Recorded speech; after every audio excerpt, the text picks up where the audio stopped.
pessoal, seguindo a sequência, de volta ao nosso aplicativo cliente que vai rodar em Android, né? A primeira coisa que eu vou fazer aqui é lá no formulário principal, achar o Multiview e mandar mostrar, porque a gente precisa programar o clique, né, desse cara. Assim como fizemos antes, não é o clique da label. Cuidado que às vezes vocês clicam aqui para selecionar o item e ele seleciona a label porque a label está sobreposta ao item. Assim como nós fizemos no carrinho, vocês vão ter que selecionar o item do listbox, tá? E gerar o clique para o item do listbox, né? Então aqui eu vou chamar o meu frm usuário.show. Clicou lá, mostra os dados da conta do usuário. Ele está perguntando para mim se eu desejo adicionar, né, a unit no uses, fala que sim, senão não funciona, né? E aí ele para de dar erro para a gente, tá certo? De volta ao usuário, né? A primeira coisa que eu vou fazer aqui vai ser dividir parte do nosso código em algumas funções para facilitar aí, né, o entendimento. Poderia fazer tudo no botão entrar? Poderia, mas só para o código ficar um pouco mais organizado, mais legível, eu vou criar duas funçõezinhas. Uma que grava os dados do usuário no cartão de memória, né, na memória interna do celular, num arquivo, né, que vai ficar na memória interna do celular, e o outro que lê os dados desse arquivo que vai estar na memória interna do celular, tá certo? Eu vou usar aqui o padrão de arquivo INI. O arquivo INI é um tipo de arquivo bem antigo, é um arquivo de texto, tá? Bem antigo, o formato de trabalhar com ele. Desde a época do Windows 95 aí, né, já é possível trabalhar com arquivo INI, acho que até antes já é possível trabalhar com arquivo INI, tá? Ele é muito útil para a gente poder armazenar definições do aplicativo, mas definições assim, por exemplo, preferências do usuário, cor da tela, cor de fundo, tamanho da janela, localização de componentes. Então, se a gente tem um formulário que permite o usuário personalizar algumas coisas desse formulário, é muito útil para a gente salvar essa personalização em arquivos INI, tá certo? Também posso usar o arquivo INI para armazenar configurações do aplicativo, né? Mas nesse caso, o arquivo INI ele não é muito indicado, porque ele não é criptografado. Então, como eu disse, tudo que está lá no arquivo INI, né, qualquer editor de texto abre e a pessoa consegue ver o que está lá dentro, tá? Mas eu vou usar o arquivo INI aqui, até por questão de vocês aprenderem como que funciona para trabalhar com arquivo INI. Dá para vocês usarem em qualquer outro projeto que vocês fizerem, seja com Android ou seja com Windows lá na VCL, tá certo? E aí depois, vocês fazendo aquela sequência de slide do SQLite, que eu passo para vocês, né? Não sei se eu vou passar antes de vocês fazerem essas videoaulas ou depois, mas vocês vão ter que trabalhar com um banco de dados no Android SQLite, que é um banco de dados local, né? Não é um banco de dados remoto, mas um banco de dados local. Aí vocês, tendo aquele conhecimento, vocês vão ter como tarefa adaptar e implementar o uso do SQLite aqui também. Então vocês vão usar o SQLite para poder armazenar esses dados de usuário e senha, né? Que aí dá para usar a criptografia, melhora essa questão de segurança aí do aplicativo, tá certo? Mas por enquanto vamos seguir com o arquivo INI, né? Então o que eu vou fazer aqui? Eu vou declarar duas funções, vou declarar como públicas mesmo, né? Caso precise depois ser chamado de outro lugar, tá? Duas funções, uma vai ser a minha grava usuário e a outra procedure vai ser a ler usuário. Ctrl Shift C para poder implementar os métodos para a gente, tá certo? Começando pela grava usuário, né? Como é que eu trabalho com arquivo INI? Primeiro eu vou declarar a biblioteca lá em cima, porque se eu não declarar a biblioteca eu não consigo manipular esse arquivo de forma fácil. Eu teria que escrever e ler esse arquivo na unha, né? O que não é difícil, tá? Vocês já fizeram isso no projeto do bloco de notas lá, mas seria mais chatinho para ter que ficar identificando cada campo para poder ler o valor, tá? Então isso facilita muito a nossa vida. Eu vou declarar aqui um inifiles, que é a biblioteca para trabalhar com arquivos ini, tá? Declarou inifiles, lá no gravo usuário, eu vou declarar uma variável aqui, né? Que eu vou chamar de ini, que é do tipo tinifiles, tá? Tinifile, perdão, né? No singular, tinifile, tá? Declarei a variável, se eu não instanciar a classe, eu não posso usar. Vocês já estão carecas de saber. O método construtor dessa classe, eu preciso fornecer o caminho e o nome do arquivo que vai ser aberto ou que vai ser criado, tá? Porque esse arquivo vai ficar salvo. No caso de notebooks, ele é salvo no disco, né, no HD. No caso de celulares, ele é salvo na memória interna, tá? Então, eu preciso fornecer o caminho e o nome do arquivo onde ele vai abrir ou salvar esse arquivo, tá? Assim como vocês aprenderam lá no projeto do SQLite, né, para poder do SQLite e da câmera, da foto, né? Aquele projetinho que tira foto e salva os arquivos, né? Para poder salvar os arquivos, aqui a gente vai usar a classe tpf. Então eu vou voltar lá em cima para declarar a biblioteca da classe tpf. Porque cada plataforma, né, tem um sistema de arquivo diferente. É I/O útil, se eu não estou enganado. Então isso aqui na verdade é do INI. Aqui é a biblioteca para a classe tpf, né? Então cada plataforma tem seu próprio sistema de arquivo. Então no Windows, né, você tem as pastas do usuário lá, né? users, né? Aí o nome do usuário, dentro você vai ter desktop, que é a área de trabalho, documents, que é os documentos e tudo mais. No Linux, esse sistema de diretório é diferente, né? Se eu vou usar a pasta do usuário no Linux, aí eu vou ter que acessar lá o home, né? Raiz, home, né? Nome do usuário. E aí dentro da pasta do usuário eu vou ter lá um desktop, né? Aí depende da distribuição Linux que eu estou trabalhando. No Android também é diferente, vocês aprenderam isso lá nas aulas de deploy, né? Onde a gente configura os arquivos que vão fazer parte da nossa aplicação, né? Os arquivos externos que farão parte da nossa aplicação. Então aqui eu vou usar a classe tpf para poder trabalhar com esses diretórios de forma universal no meu Delphi, porque se eu colocar no formato texto aqui, né, coloco no formato texto aqui assets, blá blá blá blá blá blá, né, a chance disso não funcionar em todos os dispositivos é muito grande, muito grande. A chance de eu não conseguir testar isso no Windows, então, nem se fala, porque no Windows não vai ter esses diretórios que tem no nosso celular, tá certo? Então, por isso que a gente vai usar a classe tpf para resolver esse problema.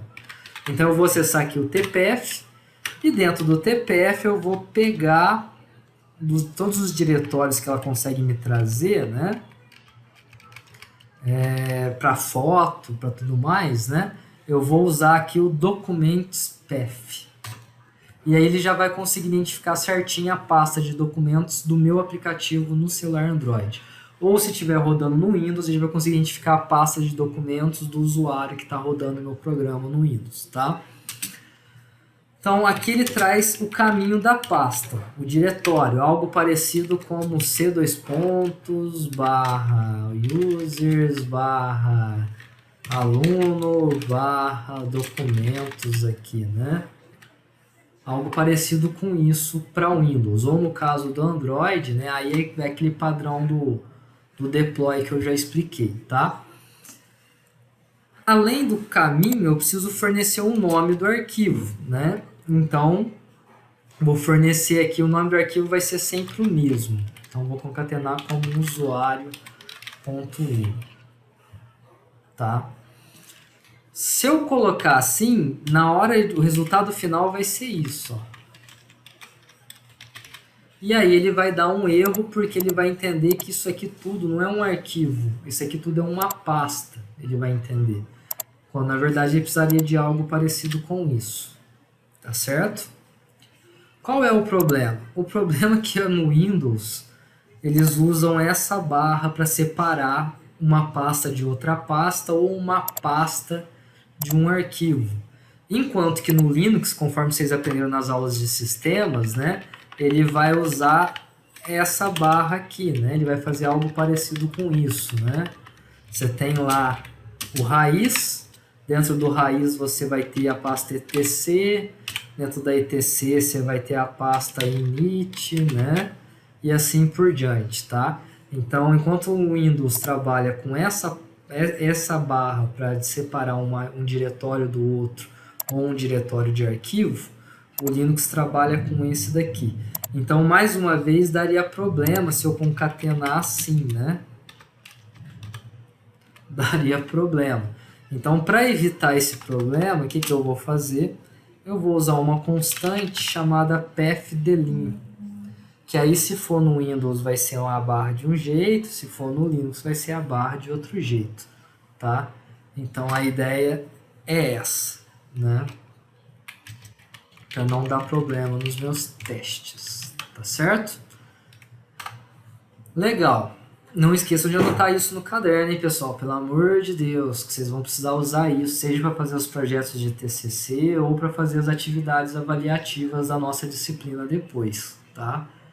É claro que não tem como vocês decorarem tudo isso daí, o que interessa é vocês entenderem. Entendeu? Anota o que vocês entenderam, da forma que vocês entenderam no caderno, de uma forma sem preguiça, que vocês consigam entender de novo só de ler o caderno, tá? Não é anotar por anotar, copiar por copiar, pelo amor de Deus, senão isso é perder tempo e a gente não tem tempo para ficar perdendo, né? Senão perde tempo anotando agora e depois perde tempo depois, tendo que pesquisar o que deveria ter entendido, o que deveria ter anotado, que eu não vou ficar passando a resposta de mão beijada depois, tá? Uma vez que eu fiz isso, né, o meu arquivo já foi criado ou já foi aberto. Eu quero gravar, então se eu quero gravar eu vou usar os métodos write. Eu tenho write string para escrever texto, write integer para números inteiros, bool para booleano e assim por diante. Então como eu quero gravar aqui o usuário, eu vou usar um write string. Primeiro parâmetro, ele está me dizendo que é a seção. A seção aqui é como se fosse uma região ali onde a gente configura os campos para aquela mesma região, tá? O nome da seção eu vou colocar como conta. Depois ele pergunta o nome do campo, é o segundo parâmetro, então vai ser usuário. E o terceiro parâmetro é o valor. O valor eu vou pegar do meu edtusuário.text, que está lá no formulário. Fiz isso para usuário, vou fazer isso para senha. Então, vou usar a mesma seção conta, só que dessa vez o campo vai ser senha. E o valor vai vir do edt senha.text, tá? Também vou fazer isso para nome, né? O nome que deve aparecer na label aqui, ó. Tá certo? Então, também é a seção conta, mas dessa vez o campo é nome e o valor vai vir de lb usuário. Que nome que eu coloquei lá na label? Não coloquei nome na label, né? Vou chamar a label de lb usuário. E aí lá na programação eu vou usar o meu lbusuário.text, que é a label. Tá certo? O que mais, né? Preciso gravar também o código desse usuário, né? Então, o código do usuário eu vou usar aqui um write integer, também na seção conta, nome do campo id, e o valor aqui ele precisa ser inteiro, tá? Esse valor eu vou declarar uma variável global lá no formulário principal, que vai armazenar esse código. Então eu vou buscar dessa variável lá. Essa variável começa vazia, mas vai ser carregada no ler usuário, tá? E na hora de gravar, vai gravar o que está nessa variável aí. Então lá no principal, eu vou declarar lá no public um ID usuário do tipo integer. Então aqui eu vou buscar frm principal ponto ID usuário, tá? Ctrl F9, ele vai perguntar se eu quero adicionar, né, a unit do principal, fala que sim, que aí depois ele para de dar erro, tá certo?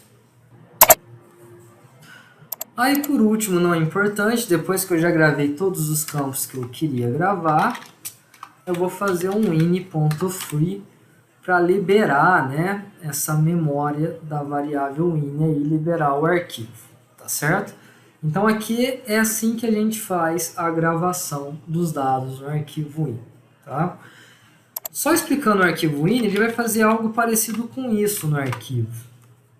Para quem não sabe o que é um arquivo, talvez você já tenha até usado arquivos in para poder configurar algum outro programa, alguma coisa. Mas para quem não sabe, ele deve fazer algo parecido com isso, ó. Conta, que é a seção, né? E aí ele vai colocar lá usuário igual, né? E aí vai preencher o nome do usuário, josé@teste.com. Senha igual, né? Vai colocar a senha. Nome, José, ID, 100, tá? Ele vai fazer algo parecido com isso, tá? Para que a gente não tenha que ficar se preocupando em identificar os campos, né? Ficar verificando, o usuário começa na linha 2, do caractere 0 até o caractere 10. Depois o valor vai ser do 12 até o 30, tá? Para não ter que ficar se preocupando em manipular o arquivo nesses detalhezinhos, lendo caractere por caractere, de saber que valor pertence a qual campo, é que essa classe in funciona, para facilitar a nossa vida. Porque a gente só informa a seção e o nome do campo, passa o valor e ele grava. Na hora de ler é a mesma coisa, passa a seção, o nome do campo e ele devolve o valor para a gente, tá? Então facilita muito a nossa vida aí, né? Aqui no ler usuário vai ser bem parecido. Eu vou até copiar aqui. Só que, né? Deixa eu apagar essa bagunça. Só que o arquivo vai ser o mesmo, né? Claro. A diferença é, ao invés da gente gravar o arquivo, a gente vai ler. Então, o nosso edt usuário .text recebe in.writeString? Não, in.readString, né? Então aqui eu estou fazendo a leitura do arquivo. A seção continua a mesma, né? Então o primeiro parâmetro é a seção, o segundo parâmetro é o campo, e eu tenho um terceiro parâmetro aqui, ó, que seria um valor padrão. Se esse campo não existir no arquivo, ou se esse campo tiver sem valor, né? Que valor que ele vai usar. Nesse caso, um valor padrão para mim não interessa, então eu vou jogar um vazio, abrindo e fechando aspas aqui para mim, tá certo? Isso ele vai ler o usuário, né? Vou fazer a leitura da senha, também no mesmo estilo, né? Aqui ao invés de write vai ser read, campo senha, com valor padrão vazio. Vou ler o nome do cidadão, né, que está gravado lá, então vou usar a label. Não esquece de alterar para read, vazio.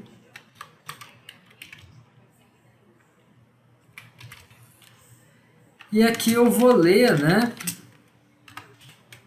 frm principal, .id usuário. Eu vou ler aqui um inteiro, não é um string, onde eu vou ler o id e o valor padrão aqui, caso não encontre, vai ser 0, tá? Se não existir, é 0. Basicamente é isso, tá, pessoal? É isso que eu estou fazendo aí, tá? Então aqui estamos gravando o arquivo de texto e aqui estamos lendo o arquivo de texto, tá certo? Nada de novo, né, em relação ao gravar, só a diferença que muda para read, tem um valorzinho padrão lá, tá? Professor, como que vai ficar, né, a questão do entrar então, né? Porque não vai ser só chamar esse grave e esse ler, eu vou ter que chamar também o login, verificar se tem informação para poder passar isso daí. Isso daí a gente vai ver na próxima videoaula, para essa videoaula não ficar muito grande, né? Então aí a gente vê essa parte do grava, lê, testa, tá certo? Uma vez testado o login, a gente já faz a alteração necessária lá na hora de enviar o pedido, tanto no cliente quanto no servidor, e faz um teste final para verificar se está salvando com o usuário certo do aplicativo. Beleza? Espero que vocês tenham gostado, né? E até a próxima.